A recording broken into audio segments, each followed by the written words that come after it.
hukmuha, hukumnya untuk al-udhiyah ini hukumnya adalah para ulama berbeda pendapat satu sama lain terkait hukum kurban. Maka kalau demikian kita tidak bisa kemudian mengambil satu hukum saja karena para ulama sendiri berbeda pendapat terkait hukum ibadah kurban ini atau udhiyah ini. Sebagian berpendapat al-udhiyatu sunnatun wajibatun atau sunnah muakkadah. Jadi ada yang berpendapat sunnah yang mendekati wajib atau istilah lain namanya sunnah muakkadah. Ala ahli kulli baiti muslimin, pada setiap keluarga muslim. Jadi pada setiap keluarga muslim. Jadi ini juga sekedar meluruskan bahwa ibadah kurban itu bukan ibadah yang sifatnya perorangan, tetapi per rumah, per keluarga. Jadi bukan perorangan. Maka Bapak Ibu yang berbahagia yang dirahmati oleh Allah Subhanahu wa taala,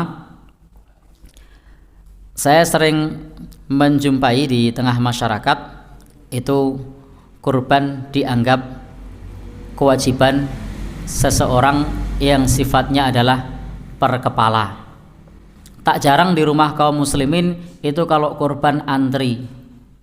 Tahun kemarin bapak, tahun sebelumnya ibu, tahun sekarang anak sik mbarep, tahun besok anak sik tengah, tahun berikutnya anak yang terakhir. Setelah itu diajak kurban ndak mau. Kulo sampun sedoyo. Loh, itu sungguh-sungguh terjadi. Pandangan masyarakat begitu. Ngen kulo sampun sedoyo. Di tempat saya sudah kurban semua. Sehingga kadang-kadang bagi teman-teman yang ngurusi kurban itu agak kerepotan ketika mau ngajak kurban karena alasannya kabeh wis kurban. Nah, ini salah satu yang dipahami oleh sebagian masyarakat seperti itu.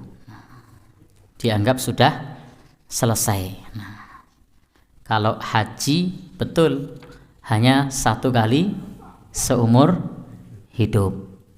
Tapi beda dengan udhiyah atau kurban. Ini kalau pada saat hari kurban itu masih punya kelapangan rezeki, maka dia hendaknya mengeluarkan kurbannya. Jadi tidak hanya sekali seumur hidup.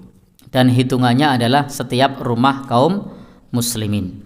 Bahkan sebagian ulama mewajibkan ibadah kurban ini, sebagian ulama mewajibkan. Contohnya siapa? Syekhul Islam Ibnu Taimiyah itu menyatakan bahwasanya hukum berkurban itu wajib. Bagi siapa? Bagi yang mampu. Nah, Syekhul Islam itu menyebutkan kenapa kok beliau berpendapat wajib? Karena berpatokan pada ayat fasolli li rabbika wanhar. Sehingga beliau juga berpendapat sholat Aid itu hukumnya wajib, kata Syekhul Islam. Kenapa wajib? Coba kita lihat. Kalau sholat yang lain perempuan tidak disuruh berangkat berjamaah. Tapi kalau Idul Adha, Idul Fitri, perempuan disuruh berangkat. Bahkan perempuan haid pun disuruh berangkat. Nah, ayat yang menjelaskan juga ayat perintah fasolli, maka sholatlah. Sehingga beliau berpendapat sholat ini hukumnya wajib. Demikian pula berkorban, wanhar, berkorbanlah. Sehingga beliau berpendapat wajib. Demikian pula di dalam mazhab Hanafi, yang itu juga berpendapat hukumnya wajib bagi yang mampu. Ukuran mampu ini adalah mereka yang punya harta tersimpan senilai 85 gram emas atau senisab zakat.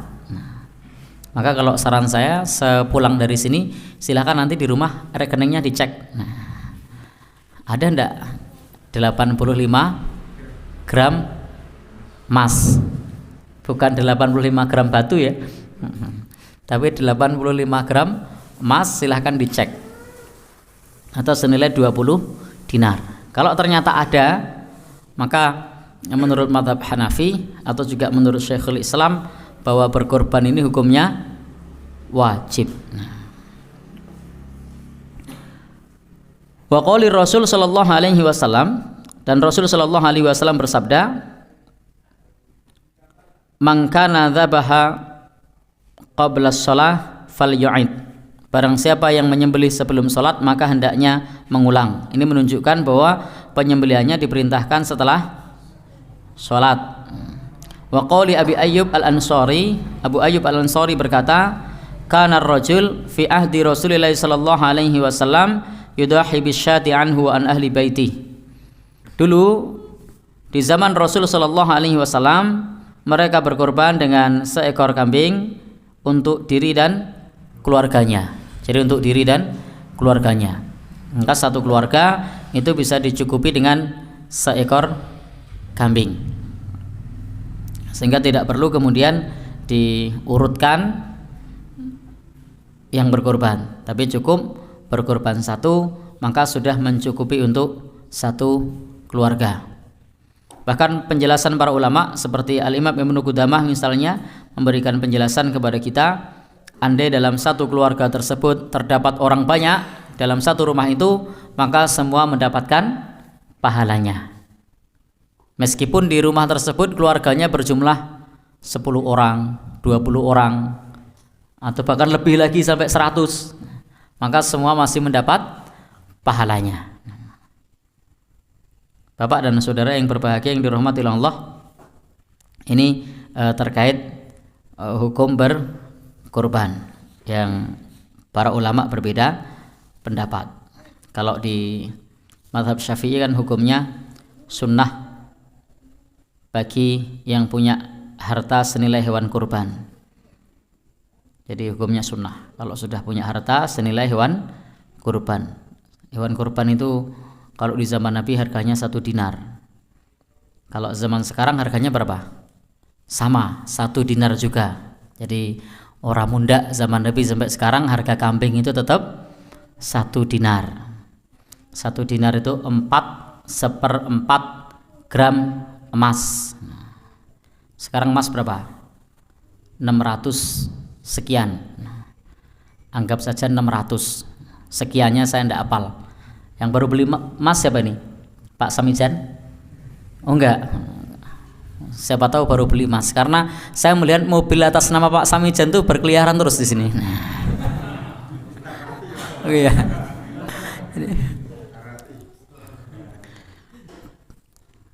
Kalau kemarin itu saya lihat Futura, sekarang saya lihat ada Grand Max Pak ya.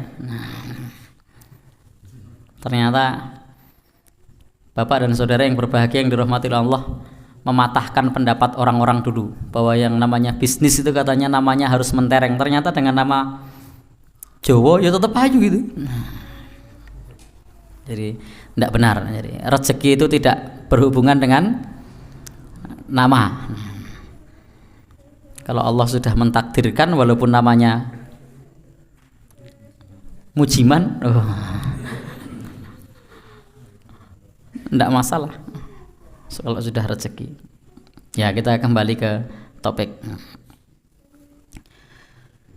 Nah, Bapak dan saudara yang berbahagia yang dirahmati Allah, kalau 4/4 gram emas kali 600, 6 kali 4 berapa? 4. Yang 1/4 gram berapa? Ya, 2.550.000. Itu dengan asumsi 600.000 lebih loh Pak sekarang. Nah, sekarang harga kambing segitu nama betul?